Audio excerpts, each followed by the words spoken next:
अकरा की फतह के बाद सलीबियों में आपस में भी फूट पड़ जाती है। फ्रांस का बादशाह नाराज होकर वापस चला जाता है और अब इस पूरी सलीबी मुहिम की जिम्मेदारी रिचर्ड द लायनहार्ट पर आ जाती है। जिस तरह मुसलमानों की तारीख में सुल्तान सलाहुद्दीन अयूबी एक रोमानवी हीरो के तौर पर याद किए जाते हैं, इसी तरह सलीबी और खास तौर पर अंग्रेज मौर्रिख और तारीखदान रिचर्ड द लायनहार्ट को अपना सबसे बड़ा हीरो तस्वर करते हैं। और सलाहुद्दीन अयूबी और रिचर्ड द लायनहार्ट के इस आपस के तसादुम को ईसाई और मुसलमान तारीखों में एक रोमानवी हैसियत दी जाती है।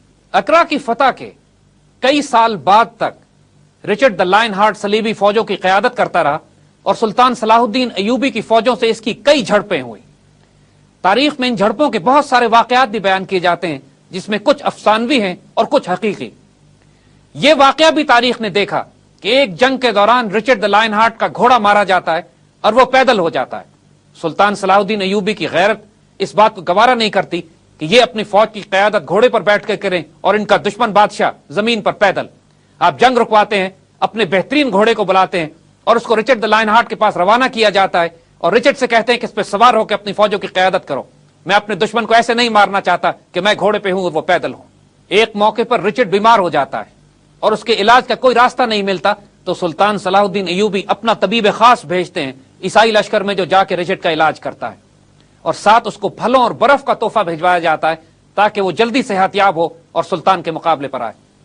इंसानी तारीख ने इतने आला किरदार का जनरल कभी नहीं देखा।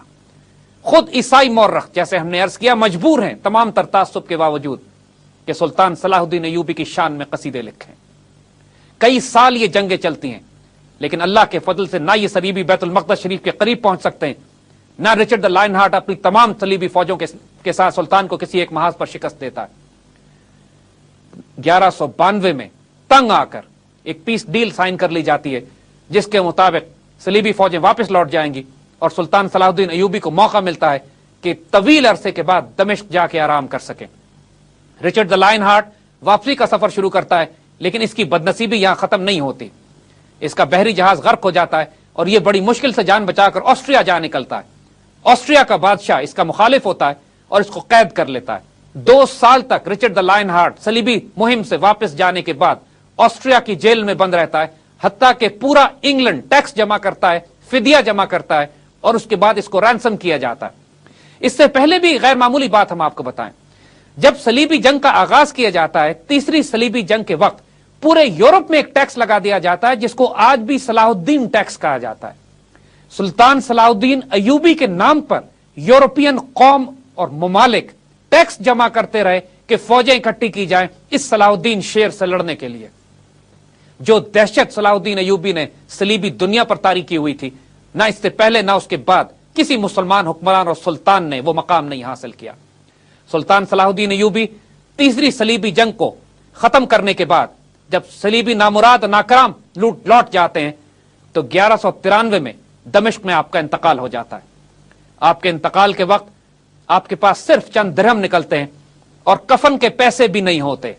आपके दोस्त चंदा करके पैसे जमा करते हैं और सुल्तान सलाहुद्दीन अयूबी फातेह बैतुल मक़दस सुल्तान मिस्र और शाम के लिए कफन का इंतजाम किया जाता है। सुल्तान का घोड़ा और झंडा बगदाद रवाना किया जाता है और पूरी उम्मत मुस्लिमा में सफ मातम बुझ जाती है। कहने वालों ने तो यह तक कह दिया कि खुलफाए राशिदीन के बाद इससे ज्यादा कड़ा वक्त उम्मत मुस्लिमा पर कभी नहीं आया जब सुल्तान इस दुनिया से रुखसत हुए। इस सलीबी जंग के बाद सलीबियों ने 5 और सलीबी जंगें आने वाली दिहाइयों में रवाना की, लेकिन तमाम की तमाम इस बुरी तरह शिकस्त दो चार हुई कि उनका जिक्र भी जरूरी नहीं है।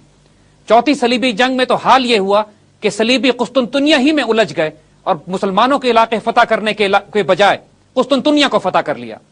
उसके बाद बच्चों की भी एक सलीबी फौज निकली, जिन्होंने यह ख्याल किया कि चूंकि उनके बड़े नाकाम हो रहे हैं बदकिरदारी और बुरी अखलाक की वजह से, तो मासूमों की फौज जाएगी जो बैतुल मक़दस को फतह करेगी।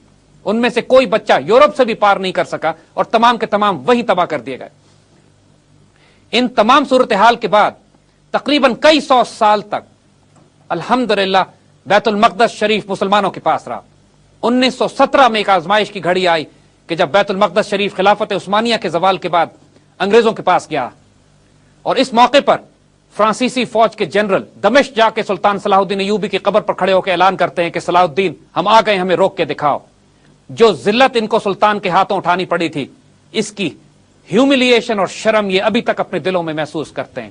آج بیت المقدس شریف یہودیوں کے پاس ہے اور اپنے ایک اور صلاح الدین ایوبی کا منتظر. آپ سے درخواست ہے کہ اس سلطان کے لیے رحمت اور برکتوں کی دعا کیجیے اور اللہ سے دعا کیجیے کہ امت مسلمہ کی عزت اور آبرو کی حفاظت کے لیے سلطان صلاح الدین ایوبی ثانی کو دوبارہ بھیجے.